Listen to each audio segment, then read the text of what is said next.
Father Bob was a lovable larrikin, a priest who caught it as he saw it and didn't care if he ruffled feathers along the way.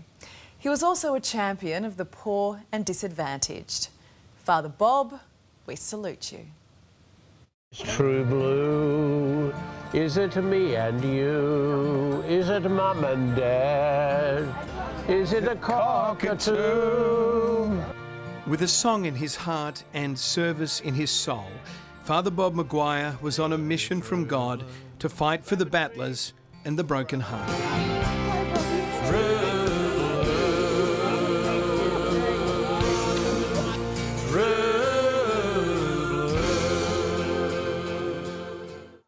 A friend to all. Look at Sebastian Costello.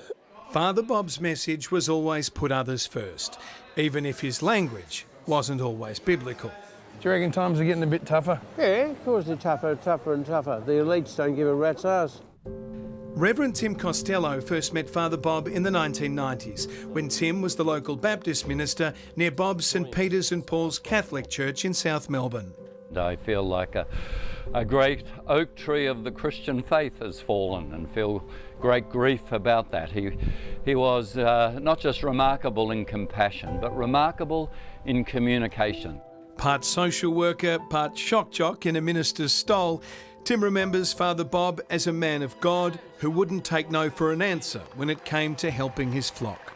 Bob preferred a fight to a feed, and he often got up the nose of people over a whole range of issues. You know what, Bob offended some in his own church, and I think he offended them for all the right reasons, for Jesus' reasons.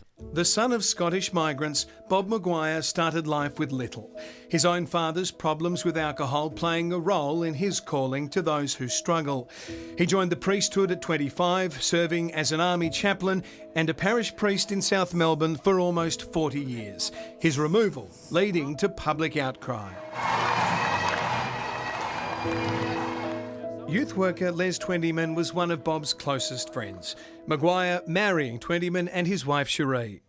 Well, he was late, as he always is, and he come running down and he's trying to put his frock on and the wind was blowing it over his head.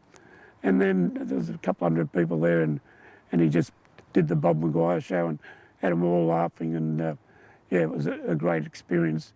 Les and Bob would often joke about the time they got stuck in a lift together before a radio appearance. And I said to Bob, if you've still got any credit with your boss above, we need it now.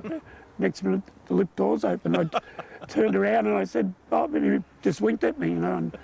But perhaps no one spent more time with Father Bob in his final years than Nick Christoforou. Nick worked for the Father Bob Foundation, part employee, part carer. What did you do when you first found out? Being honest with you, Seb, I cried. He's my mate.